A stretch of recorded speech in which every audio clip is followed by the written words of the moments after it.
이틀이 지나면 유월절과 무교절이라 대제사장들과 서기관들이 예수를 흉계로 잡아 죽일 방도를 구하며 이르되 밀란이 날까 하노니 명절에는 하지 말자 하더라. 예수께서 베다니 나병 환자 시몬의 집에서 식사하실 때 한 여자가 매우 값진 향유 곧 순전한 나드 한 옥합을 가지고 와서 그 옥합을 깨뜨려 예수의 머리에 부으니 어떤 사람들이 화를 내어 서로 말하되 어찌하여 이 향유를 허비하는가? 이 향유를 300데나리오 이상에 팔아 가난한 자들에게 줄 수 있었겠도다 하며 그 여자를 책망하는지라. 예수께서 이르시되 가만두라. 너희가 어찌하여 그를 괴롭게 하느냐? 그가 내게 좋은 일을 하였느니라. 아무 때라도 원하는 대로 도울 수 있거니와 나는 너희와 항상 함께 있지 아니하리라. 그는 힘을 다하여 내 몸에 향유를 부어 내 장례를 미리 준비하였느니라. 내가 진실로 너에게 이르노니 온 천하에 어디서든지 복음이 전파되는 곳에는 이 여자가 행한 일도 말하며 그를 기억하리라 하시니라. 12 중에 하나인 가룟 유다가 예수를 넘겨주려고 대제사장들에게 가매 그들이 듣고 기뻐하여 돈을 주기로 약속하니 유다가 예수를 어떻게 넘겨줄까 하고 그 기회를 찾더라. 아멘. 하나님의 말씀입니다. 자, 오늘 이 말씀 본문으로 좋은 일을 위한 거룩한 허비라는 제목으로 좀 본문 말씀을 함께 좀 살펴보려고 합니다. 좋은 일, 허비, 연관성이 없어 보이잖아요. 그죠? 허비한다, 낭비한다 라는 것과 좋은 일, 이게 대체 무슨 관계가 있는가? 오늘 예수님께서 우리에게 무엇을 말하고 있는가? 함께 좀 깊이 살펴보려고 합니다. 좀 우리가 좀 어렵다라고 말합니다. 어려울 때, 특히 경제적으로 좀 압박이 올 때 사람들이 보통 이제 어떻게 생각하는가 관찰하면 가성비가 뭐야? 가격 대비 조금 더 좋은 것을 원하고 또 시성비라고 하더라고요. 시간 대비 조금 더 좋은 것. 그래서 조금만 투자해도 조금 더 많이, 그리고 조금만 일해도 더 많이, 뭔가 내가 투자한 것보다 훨씬 더 많은 큰 이익과 손익이 조금 있었으면 좋겠다라고 하는 심리. 물론 이것이 뭐 경제가 어렵다고 해서가 아니라 보편적으로 우리가 또한 사업을 하다 보면 갖고 있는 생각 중에 하나죠. 그래서 이런 어떤 손익을 계산하고 낭비를 경계하는 문화 속에서 어떤 것을 무언가를 아무 대가 없이 쏟아붓는 행위에 대해서 우리가 조금 긍정적으로 보고 있는가? 조금 어려운 시대에 살고 있다는 것이죠. 뭐 저도 우리 아내와 이제 여러 가지 살면서 있었던 해프닝 중에 아내는 너무 사야 된대요. 이게 너무 필요하대요. 근데 저는 그 칼이 다 그 칼 같거든요. 냄비도 거기서 다 냄비 같은데 우리 아내 말은 2년이 지나면 절대로 쓸 수 없어요. 독극물이 나옵니다. 해가지고. 그래서 최근에 저도 이제 텀블러를 다 버렸습니다. 아내 말이 아니라 유튜브에서 오래된 텀블러에서 납이 나온다는 얘기에 갑자기 다 버렸어요. 왜냐면 10년 이상 쓴 것들이 있어서. 하여간 아내 말을 잘 들어야 되는데 제가. 그러니까 사람마다 기준이 다르잖아요. 무엇에 가치를 두고 그 가치에 따라 행동하는 것이 우리의 기본적인 심리입니다. 그러니까 손익을 계산해서 가성비, 시성비를 조금 더 중요하게 여기는 경향들이 있죠. 하지만 이런 경향들이 자연스럽게 신앙 안에도 묻어난다라는 것이죠. 그러니까 최소한의 헌신으로 어떻게 보면 최대한의 은혜를 좀 누리길 원하고 어떤 최소한의 순종으로 어떤 최대한의 축복을 기대하고 최소한의 기도로 최대한의 응답을 받길 원하는 이런 심리가 자연스럽게 우리 안에도 있다라는 거죠. 그런데 오늘 본문의 내용은 우리가 일반적으로 생각하고 있던 이 개념을 완전히 뒤집어 엎는 이야기가 나옵니다. 그러니까 일반적이지도 않고 굉장히 비효율적이며 낭비와 허비에 대한 이야기가 오늘 본문 말씀에 담겨져 있다라는 것이에요. 오늘 이 이야기에 조금 주목해 보길 원해요.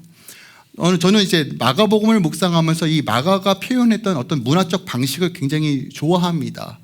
오늘 보시면 알겠지만 1절과 2절 그리고 10절과 11절의 내용이 어떤 내용을 담고 있냐면 대제사장들과 서기관들이 예수님을 잡으려고 하는 계략들이 나옵니다. 그리고 심지어 예수님의 제자였던 유다도 예수님을 팔 궁리를 하고 있습니다. 시작과 마지막이 암묵, 음모, 배반, 배신의 장비 이런 것처럼 이런 구도로 아주 어두컴컴하게 쌓여있는 가운데 스포트라이트가 탁 하고 비춰지고 있는 이 이야기가 한 여인이 옥합을 깨트려 드리는 과감한 헌신, 낭비에 대한 이야기가 조명되어 있다는 것이에요.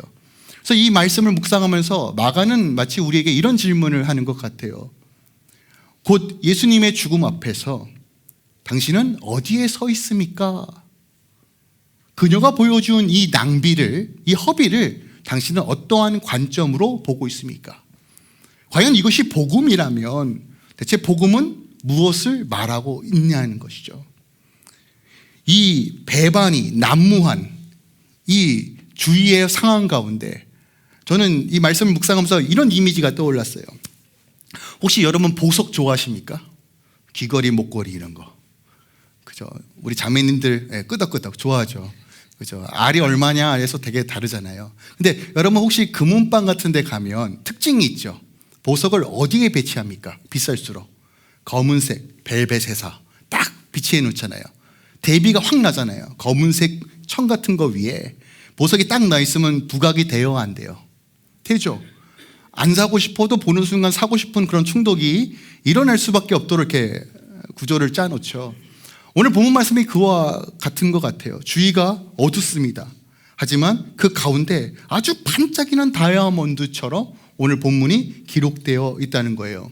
자, 오늘 본문 말씀으로 좀 들어가 보겠습니다. 오늘 본문에 보니까 이틀이 지나면 유월절과 무교절이라고 말해요. 유월절과 무교절은 같은 절기라고 이해하시면 됩니다. 그러니까 대략 수요일입니다.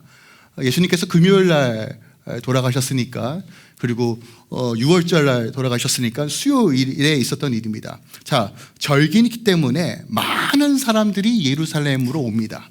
디아스포라 유대인들, 뿔뿔이 흩어졌던 유럽과 아시아로 뿌렸던 모든 유대인들이 이 절기를 지키기 위하여 예루살렘으로 왔다라는 것이에요.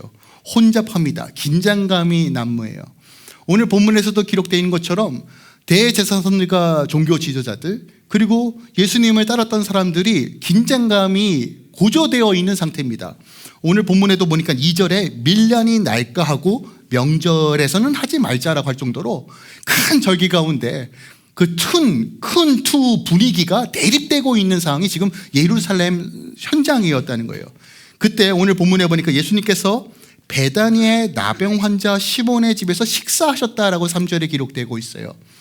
나병 환자라는 건 피부병을 의미합니다. 그 당시 막 살이 녹아내리는 병이 나병 환자였는데 그때는 거의 불치병에 가까웠는데 지금 나병 환자 시몬의 집에 있다. 그러면 지금 나병 환자를 겪고 있다는 뜻이에요? 아니면 낫다는 뜻이에요? 나았어요. 그러니까 성경은 그것을 설명하고 있지 않지만 아마도 예수님께서 고치셨다라고 우리가 생각할 수 있어요. 그 은혜에 보답하기 위하여 지금 예수님을 초청한 겁니다. 베단이라는 동네는 예루살렘에서 얼마 떨어지지 않는 작은 마을이었어요. 그리고 베다니 근처에는 나병 환자들이 모여 살고 있는 지역이 있었습니다. 아마도 예수님의 어떤 말씀과 치유하심을 통해서 고침을 받았던 것 같아요. 감사함으로 예수님을 초청합니다. 그런데 사건은 갑자기 일어났어요. 식사 도중에 한 여인이 등장합니다.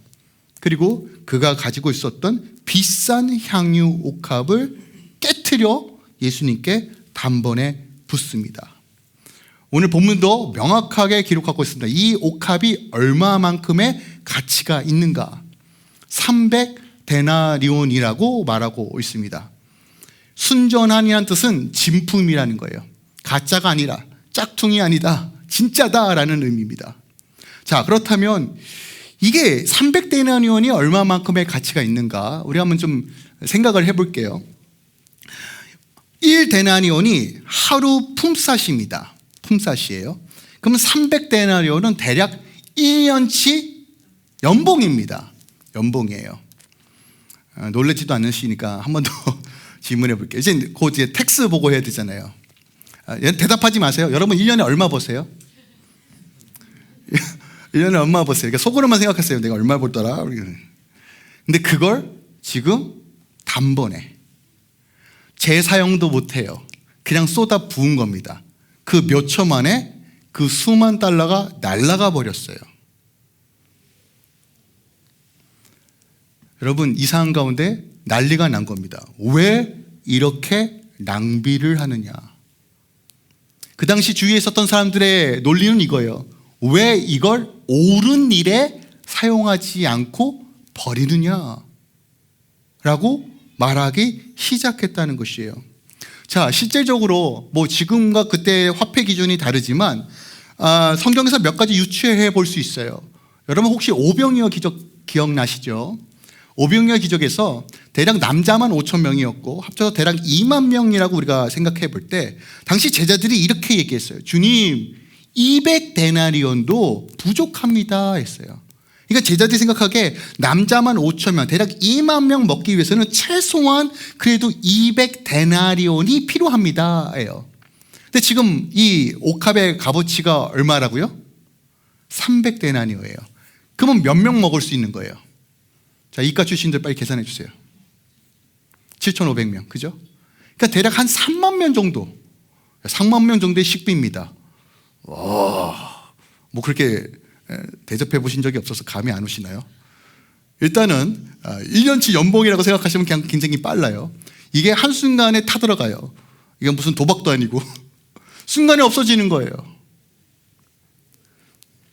가장 비효율적이고 비합리적일 수밖에 없는 상황이 벌어진 거예요.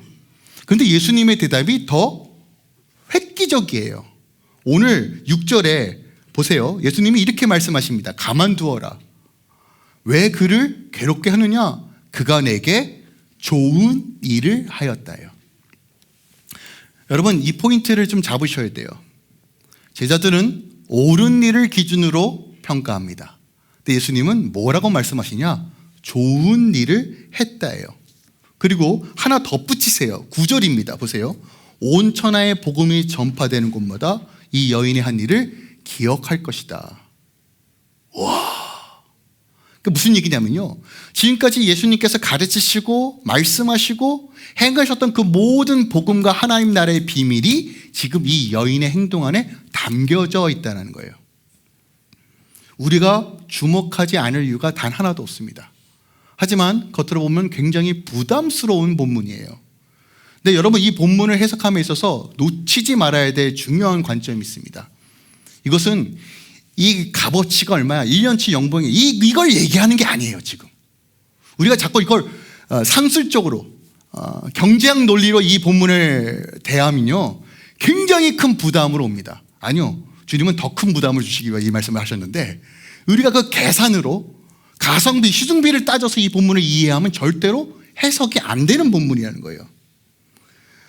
요한복음에 보면 이 옥합을 깨트렸을 때 이 방 안에 좋은 향기로 가득했다라고 기록되어 있어요.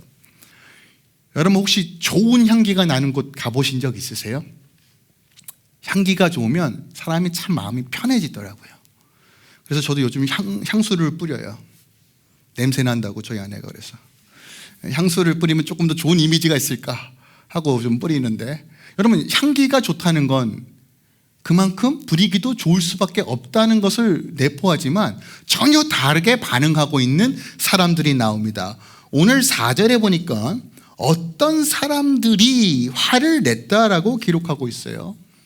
근데 요한복음에 보면 이 어떤 사람이 누구인지가 정확하게 명시되어 있는데 그것이 가룟 유다라고 기록되어 있어요. 근데 가룟 유다가 이렇게 얘기해요. 이 향유를 어찌하여 팔아 가난한 자들에게 주지 않느냐. 그리고 다른 제자들도 이거 동조합니다. 그래 맞아. 지금 뭐 하는 거야? 조금 더 극단적으로 왜 이렇게 미친 짓을 해? 라고 얘기하는 거예요. 본문에서 화를 내다라는 이 표현은 이런 거예요. 콧김을 흥 하면서 화가 치밀어 올라가서 어쩌할 줄 모르는데 예수님 앞이니까 막 분노는 못하겠고 막 씩씩씩거리고 있는 상태를 묘사하는 단어예요. 네, 우리가 결과론적으로 보지 말고요, 우리가 만약 이 상황 가운데 있을 때 한번 생각해 보자는 거예요. 1년치 연봉을 태웠어요. 눈앞에서요. 물론 내 돈은 아니지만 이것을 온전하게 깨트려서 허비하는 장면을 봅니다. 그러면 지금 제자들처럼 반응하는 것이 틀린 건가요? 틀렸어요? 전 아니라고 봅니다. 아무리 상식적으로 생각해도요, 이건 절대로 옳은 일이 될 수 없는데 라고 판단할 수밖에 없어요. 자, 율법에도요, 가난한 자들, 과부를 돕는 것은 율법에 기록되어 있는 것이에요. 특별하게 그 당시 6월절입니다. 그러니까 유대 안에서 3대 절기 중에 하나예요. 굉장히 큰 절기예요. 그러니까 유대인의 모든 남자들은 반드시 예루살렘에 와야 해요. 가난한 자도 부한 자도 과부도 예루살렘에 와 하나님을 예배하고 제사해야 했어요. 그러면 사정이 딱한 사람도 분명히 올 겁니다. 굶주린 자들도 올 것이에요. 여러분 뭐 추석이든 지금 설날이든 설날 때 특별하게 하는 게 뭐예요? 가난한 자들 찾아가서 돕고 하는 거 하잖아요. 크리스마스 때 하잖아요. 이건 기본적으로 상식적인 겁니다. 300데나리오 1년치 연봉입니다.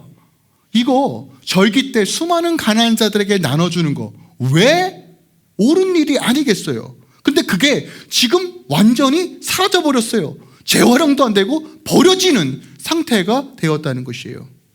옳은 일, 가장 효율적이고 사회적으로도 유용한 가치 있는 선택이라고 여겼던 그 일을 하지 않음으로써 분노하는 거, 어떻게 보면 제자들이 당연한 반응일 수도 있다는 것이에요. 그런데 마가는 이 말씀을 통해서 마치 이렇게 말하는 것 같아요. 우리가 옳은 일이라고 생각하고 옳은 분노가 꼭 그 동기가 옳지 않을 수도 있다는 것을 드러내고 있다는 것이에요. 요한복음에 보니까 유다의 속마음을 이렇게 기록하고 있습니다.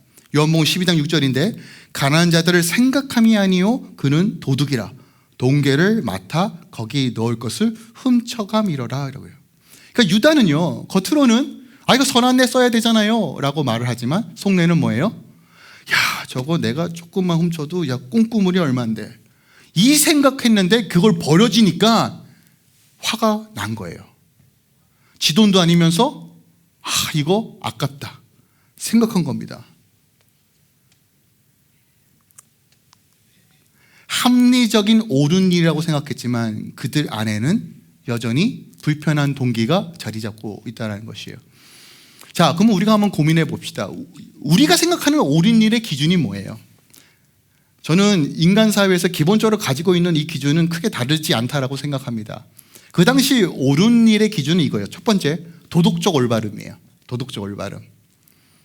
근데 저는 좀 우리나라 국민성을 생각해 볼 때 이상하게 연예인들에게 너무 도덕적 올바름의 기준을 높게 책정하는 것 같아요. 아닌가요? 그에 비해서 상대적으로 정치인들은 굉장히 낮아요. 음주를 하든 뻘짓을 하든 또 할 짓을 또 합니다.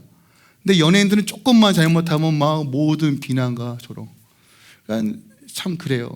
자신을 보지 못하고 꼭 남은 잘 돼야 되고 남은 바르게 살아야 된다고 하는 인식이 왜 있는지 거기를 통해서 좀 카타르시스가 느껴지는지는 모르겠지만 당시 그때 사람들도 도덕적 우월주의, 도덕적 올바름으로 보고 있어요. 이 돈은 이게 낭비하면 안 된다. 옳은 데 써야 된다는 이 도덕적 올바름으로 옳고 그름을 판단했다는 거예요. 두 번째, 경제적 실용성입니다. 지금 이 여인이 쏟아부었던 이 옥합의 가격 낭비예요. 자원 낭비, 재능 낭비. 왜 그럴 때 헛짓는 데 쓰냐? 돈 버는 데 쓰지. 너한테 좀 유익이 되는 데 써야지. 왜 이렇게 낭비하냐? 경제적 관점으로 보고 그것을 옳고 그름으로 판단합니다. 또한 자선의 효율성이에요. 가난한 사람 얼마나 도울 수 있는데 이렇게 비효율적으로 하느냐. 예를 들어서 투자할 때도 여러분 분산 투자해야 되잖아요. 저만 아는 정보는 아니잖아요. 하나에 몰빵하면 큰일 나잖아요. 그죠?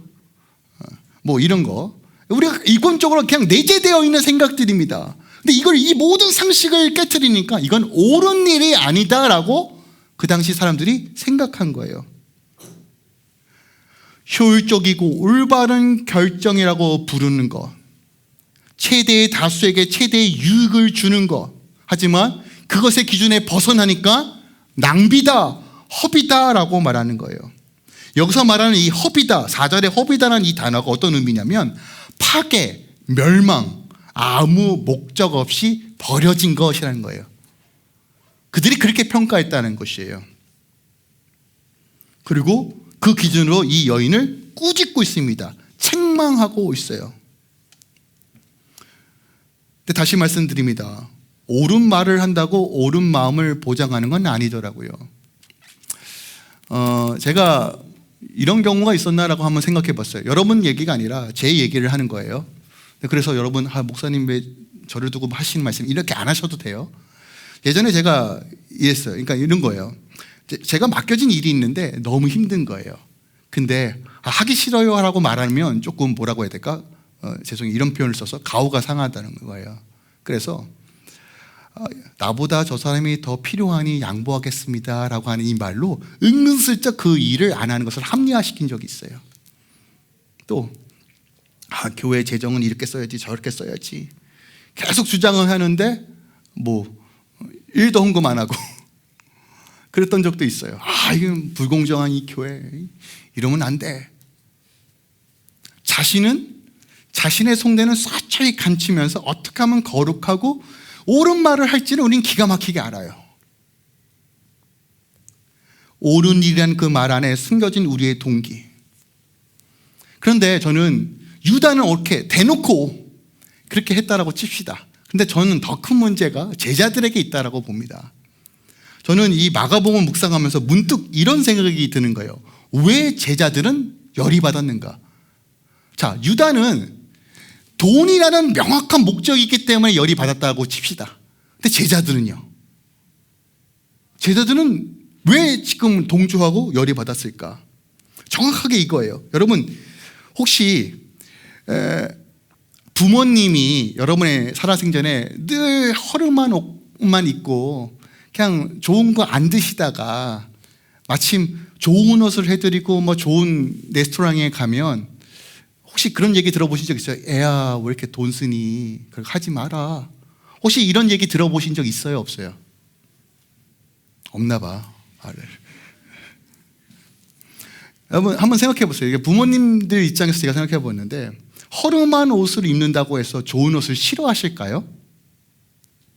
싫어하세요? 애야 하지 마라 하면서 입으시죠. 감사하다.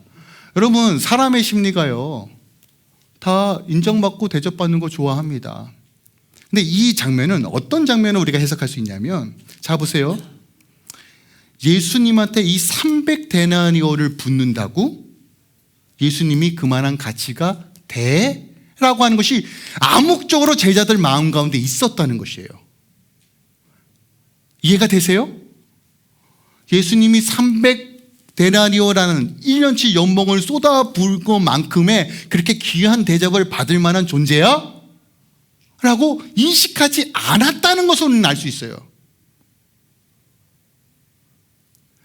동고동락했는데 이렇게 해석한 거예요. 우리 주님은 가난한 자 도우는 거 좋아하고 베푸는 거 좋아하고 하니까 그냥 허름한 옷 입는 것이 당연하고 그냥 뭐 대접받는 거 싫어하시고 상석도 싫어하시고 맨날 구석에 가시고 하시는 거니까 그럴 거야. 아예 300대냐 그 과하지 우리 예수님한테 이렇게 생각한 거예요. 그러니까 이것을 예배적 관점에서 이해한 것이 아니라 경제 논리로서 지금 이 상황을 해석하고 있는 거예요. 제자들 역시도요. 마가는 이것을 지적하고 있다고 생각해요. 가룟 유다야 대놓고 한 것이지만 제자들 역시 별반 다르지 않아요. 계산하며 뭐가 가치가 있어? 뭔가 더 중요해? 뭔가 더 소득이야? 이 손익 계산을 계속하고 있었다는 것이에요. 여러분, 이것이 바로 계산적 믿음의 위험성입니다. 옳다라고 말하는 것의 위험성이라는 것이에요. 우리가 생각하기에 하나님께서 받을 자격이 있는 것과 없는 것, 헌신에 있어서 가치 있는 것과 지나친 것, 그것을 다 우리 스스로가 측정하고 생각한다는 것이에요. 헌신과 예배도 계산하기 시작하면 여러분 기억하세요? 하나님이 누구신지 발견할 수 없어요. 우리의 시간과 열정과 재능, 그 숫자로 계산하기 시작하면요 우리의 마음은 식어질 수밖에 없어요. 선교를 왜 해? 헌금을 왜 해? 그건 무슨 가치가 있어? 계산기 뜯어보니까 답도 안 나오네. 네, 제가 늘 생각하는 것 중에 하나가 뭐냐면, 여러분 곰곰이 생각해 보세요. 하나님과 손익을 따지고 딜을 하면 누가 더 손해일까요? 누가 더 손해요? 하나님 또이 1대1 누가 더 손해일까요? 우리는 어디서 이런 오만방자함이 나올까요? 왜요? 왜 그런지 아십니까? 내가 붙들고 있는 것만 보이기 때문에 그래요. 우리의 시간, 우리의 재능, 우리의 재물, 이게 과연 실용적일까? 이건 과연 가치가 있을까? 우리는 늘 고민하잖아요. 여러분 요즘 올림픽 시즌이더라고요. 저도 몰랐어요. 저희 딸이 알려줘서 알았는데. 그러다 보니까 이제 자연스럽게 저도 이제 풀 경기를 보는 건 아니지만 유튜브에 이제 하이라이트가 나오더라고요. 근데 이제 최근에 미안해요. 저 캐나다 사는데 캐나다 거 잘 안 봐요. 대한민국 최근에 스노우보드 하프 이름이 정확히 생각나는데, 그래서 어떤 한국 선수가 금메달을 땄어요. 근데 이게 참 특이한 게 뭐냐면 1차 때 뛰다가 그만 넘어져가지고 크게 다쳤습니다. 그리고 2차도 실패했어요. 그래서 0-0입니다. 그러니까 3차를 망하면 끝나는 건데 3차 때 최고점을 받아서 금메달을 땄어요. 그랬더니 막 신문에 대서특필이 나옵니다.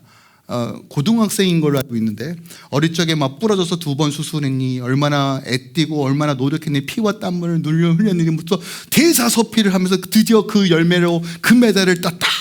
그녀의 희생이 정말 값지다 라고 막 대서특필을 합니다. 그러면서 사람들이 막 열광해요. 야, 정말 저렇게 헌신에 박수를 보낸다.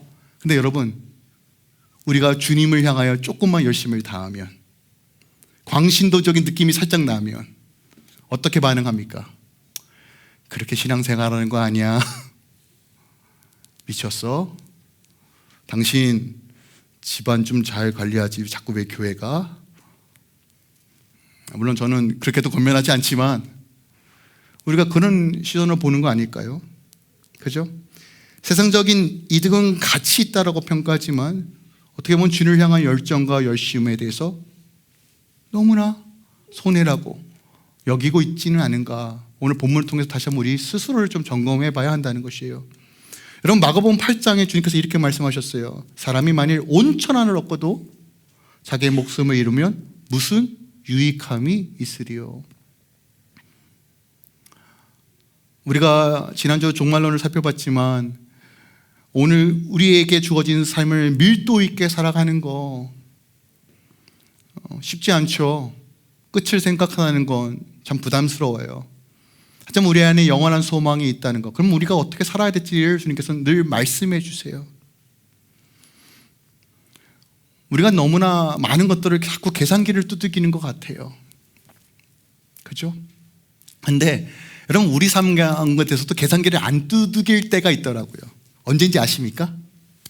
사랑에 빠질 때. 사랑에 빠지면 굉장히 비효율적으로 변합니다. 그죠? 시간, 돈, 효율이 무슨 상관이 있어요?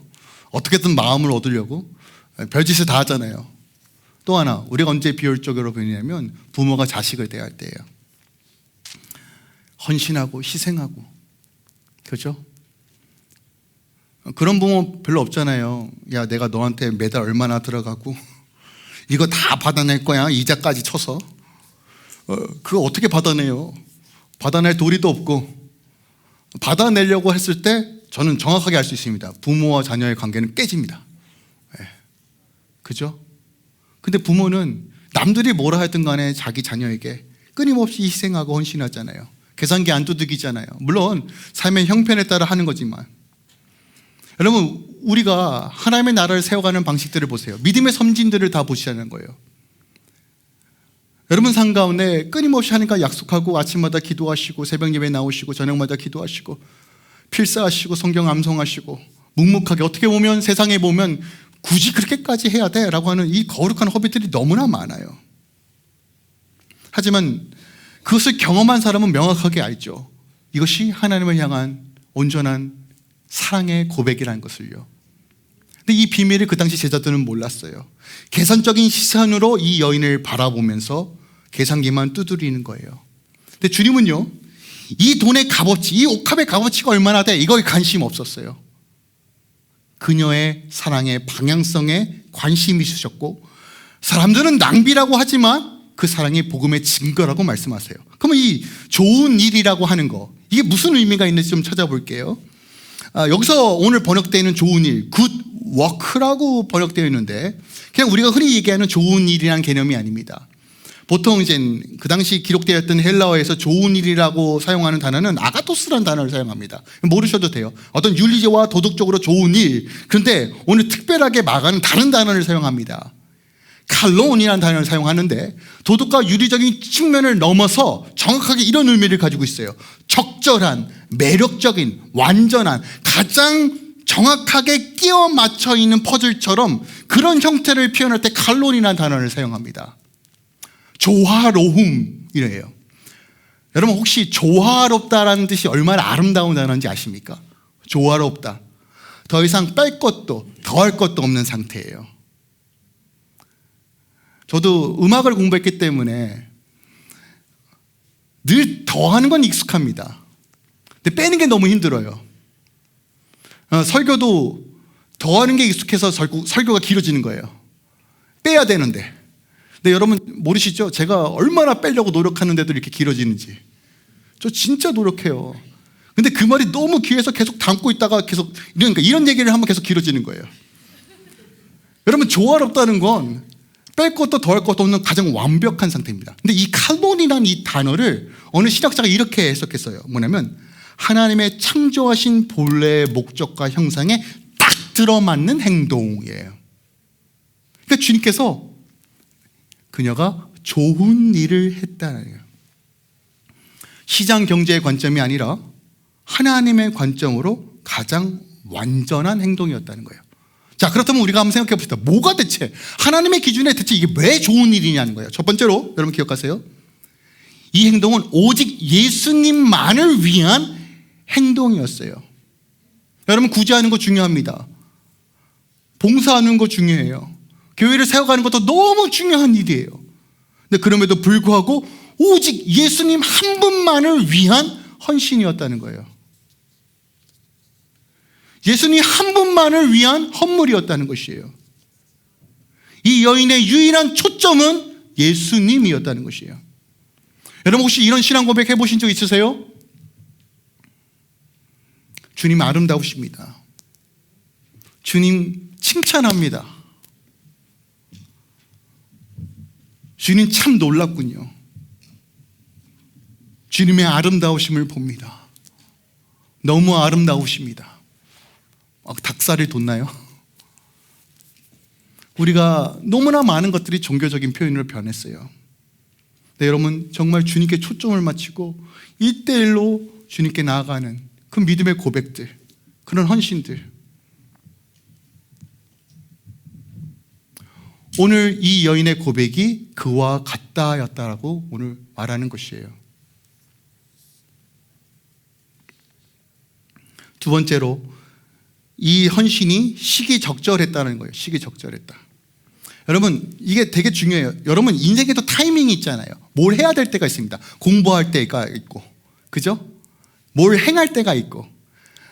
제가 조금 이 단어를 요즘 많이 사용하는데 헬라어에서 두 가지 시간적 개념을 설명합니다.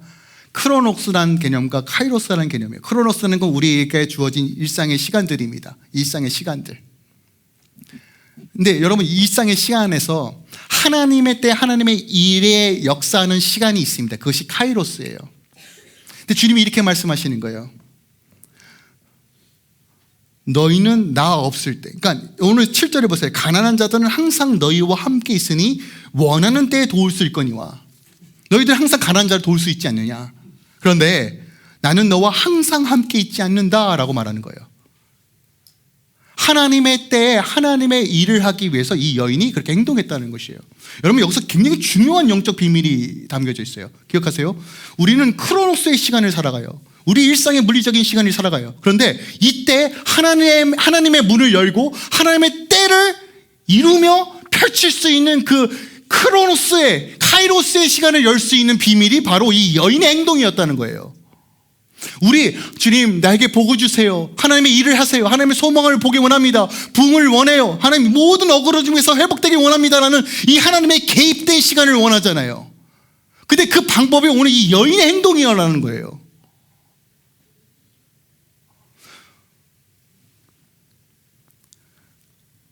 그녀가 전심으로 주님 앞에 나갈 때 오늘 주님께서 뭐라고 말씀하면 이 여인이 나의 장례를 준비하였다는 거예요. 여러분, 예수님께서 금요일 날 돌아가셨고 그 다음에 안식일입니다.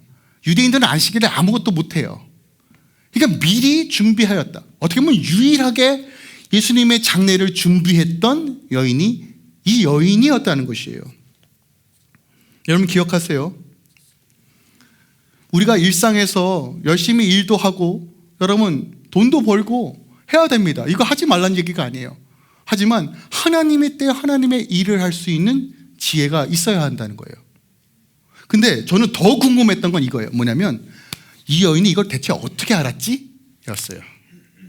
즉흥적이었나? 감정이 막 고조되었나? 그러기에는 1년치 연봉을 태우는 게 너무 과하다는 생각도 들거든요. 그러면 대체 어떻게 이 여인은 예수님의 죽음을 준비할 수 있었는가요? 제가 말씀을 찾다가 문득 떠올랐던 것이 있어요. 뭐냐면 보세요. 오늘 마가는 이 여인의 이름을 밝히지 않아요. 이유가 있습니다.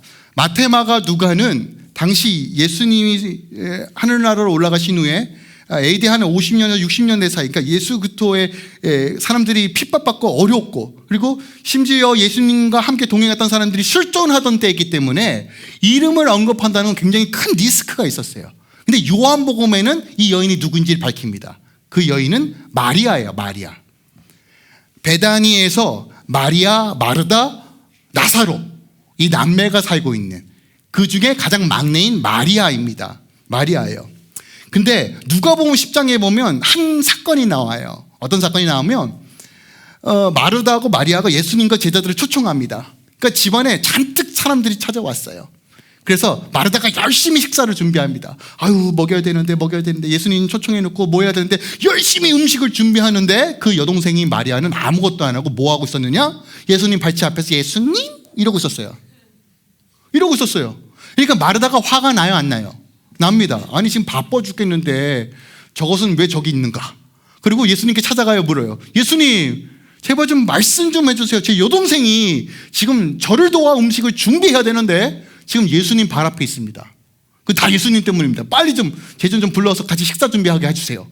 그때 예수님이 뭐라고 말씀하시냐면 여러분 누가복음 10장 42절이에요. 마르다야 몇 가지만 하든지 혹은 한 가지만이라도 족하느니 마리아는 이 좋은 편을 택하였다. 빼앗기지 아니할 것이다. 좋은 편을 선택했대요. 오늘 주님께서 뭐라고 평가하세요? 좋은 일이라고 평가합니다. 이거 의도됐다라고 좀 표현해요. 좋은 편이에요. 그러면 마르다가 선택했던 좋은 편은 뭐예요? 여러분 일해야 됩니다. 우리 일상에서 열심히 해야 돼요. 하지만 지금 그 시간 가운데 마리아가 선택했던 가장 좋은 편은 뭐냐는 거예요. 주님의 발치 앞에서 주의 말씀을 새긴 거예요. 이게 핵심이에요. 여러분 예수님께서 공생의 기간 동안에 자신의 죽음과 부활에 대해서 얼마나 많이 말씀하셨을까요? 그 얘기 마리아만 들었을까요? 아니에요. 제자들 다 들었어요. 다 들었단 말이에요. 귀에 꽂히도록 들었어요. 근데 제대로 알아듣는 사람 단 한 사람 마리아밖에 없어요. 마리아밖에 없어요. 여러분 이게 되게 중요해요. 여러분 제자들도요 자기 거 가진 거 다 버렸어요. 직업도 버리고 가정도 버리고 예수님 쫓아다녔어요. 그런데 그들의 마음에 어떤 동기가 있어요. 내가 오른편 내가 왼편 지들끼리 싸움만 하고 누가 높은지 그것만 따지고 있어요. 근데 마리아는요 그 죽으심과 부활을 되새기면서 날마다 좋은 편을 선택한 거예요. 그리고 동일한 본문이 요한복음 12장에도 나오는데 11장에 아주 중요한 사건이 기록되어 있습니다. 그것은 바로 자기의 오라버니 나사로가 죽었다가 살아나는 사건이에요. 마리아는 그걸 직접 목도했어요. 예수께서 부활이시구나, 생명이시구나. 말씀이 실체가 되는 거예요. 그것을 경험했으니 예수님의 장례를 준비할 수 있는 좋은 일로 나아갈 수 있었던 거예요. 여러분 기억하세요. 복음이 뭘까요? 복음이 하나님의 사랑의 낭비가 복음이에요. 그 아들을 내어주셔서 가장 비효율의 극치를 보여주셨어요. 말이라도 잘 들으면 좋은데 우리가 말 잘 들어요? 말씀을 들으면 아우 무서워요 주님, 아우 적당히 믿고 큰 복만 주세요. 여러분 이렇게 신앙생활하는 게 우리의 본능 아닙니까? 적당히 하다가 아유 천국 티켓 가면 할렐루야, 이 정도로 믿는 거 아닙니까? 이 정도잖아요. 조금만 열심을 다하면 아 과해 이러잖아요. 이래요. 뭐 돈이 나와 떡이 나와. 오늘 떡 나와요. 떡 나와요. 근데 여러분 마리아는 바로 복음을 제시한 거예요. 그 아들까지 내어주셔서 가장 비율의 극치를 보여주신 그 하나님. 그래서 복음이 전파되는 것보다 이 여인의 행동을 기억할 것이다 라고 말하는 거예요. 여러분 순전하다는 거 앞서 말씀드린 건 좀 진품이라는 뜻인데, 순전하다는 건 적당히 섞인 것이나 가성비 좋은 것을 드린 게 아니라 자신의 욕심도 전혀 들어가지 않는 순전한 마음으로 드렸다는 것을 뜻해요. 또한 순전하는 이 단어가요, 어떤 단어와 뿌리가 같냐면 피스토스, 믿음이란 단어와 똑같은 어원을 가지고 있는 단어예요. 그러니까 이건 마가가 의도적으로 이렇게 표현하는 거예요. 그녀가 순전한 믿음을 주님께 드렸다예요. 저는 우리 삶의 신앙생활에서 여러분의 인생에서 최소한 한 번 이상 이런 순전한 믿음을 드리는 사건이 있어야 된다고 생각합니다. 오늘 본문에서 깨트렸다고 하는 이 표현은 단순하게 목만 딱 하고 뜨는 게 아니에요. 보통 옥합을 깨트렸다 할 때 이 목 부분만 똑 하고 떠서 쭉쭉쭉 흐르는 걸로 표현하는데, 마가는 그 단어 사용하지 않고 완전히 산전이 부서져서 도저히 복구 불가능한 상태가 되었다라는 그 표현을 쓰는 단어를 선택합니다. 그러니까 주워 담을 수도 없어요. 조금만 흐르는 것이 아니라 완전히 쏟아져 버려서 더 이상 주워 담을 수 없는 거예요. 여러분 그 당시 여인이 돈을 모은다는 거 거의 불가능에 가깝습니다. 여자가 일을 해서 돈을 버는 거 좀 제한적일 수밖에 없어요. 그런데 300데나리온을 모았어요. 마리아가요. 이거 어마어마한 겁니다. 그의 피와 땀과 눈물과 얼마나 근심하고 얼마나 절약하면서 모았을 돈이에요. 여러분 그렇게 모은 돈을 쏟아붓는 거 쉬울까요? 어려울까요? 그런데 돈의 가치를 아는 자만이 더 큰 가치를 만났을 때 깨트릴 수 있는 거예요. 여러분 이게 비밀이에요.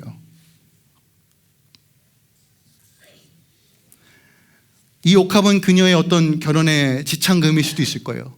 노후를 보장해서 어떤 보장일 수도 있어요. 근데 이걸 깨트렸다는 건 주님 이젠 내 미래는 주님 것입니다. 저 이젠 뒤돌아보지 않겠습니다. 그거예요. 그래서 여러분 상가에 이 옥합이 깨트리는 사건이 최소한 한 번 이상은 있어야 한다는 것이에요. 여러분의 옥합은 무엇입니까? 그것이 재정일 수 있고 자녀일 수 있고 여러분의 재능과 시간일 수도 있고 자존심이 있고 상처일 수도 있습니다. 이 옥합을 여러분 붙들고 있고 깨트리지 못하고 붙들고 있으면 아무 의미가 없습니다. 여러분 옥합은 진짜로 절대로 향기를 낼 수 없습니다. 열지 말고 깨트려야지만 온전한 향기가 나는 것이에요. 저는 오늘 이 아침에 여러분들에게 좀 믿음의 도전을 주길 소망합니다. 마지막 때를 살아가면서 적당히 살아가는 것이 아니라 그 하나님의 아름다움을 경험하여 새기며 주를 따라 걸어가는 인생. 때로는 사람들이 낭비라고 말하는 그것을 향해 주의 나라와 그의 뜻을 향해 걸어갈 수 있는 결단들. 여러분의 인생 주님께서 왜 안 책임져 주시겠어요? 근데 늘 우리에게 요청하시는 건 믿음이에요. 여러분 하나님께서 여러분의 옥합을 강제로 뺐을까요? 아니요. 절대로 그러시는 분 아니에요. 하지만 그 사랑으로 계속 흘려보내시며 말씀하세요. 우리가 믿음으로 결단할 때, 그 사랑의 믿음으로 고백하며 나아갈 때 하나님께서 거룩한 향기로 우리의 삶을 채워주실 것입니다. 하나님과 넘치는 은혜의 역사들이 여러분 삶 가운데 펼쳐질 것입니다. 오늘 이 아침에 여러분 삶 가운데 그 믿음을 달라고 함께 기도하길 소망합니다.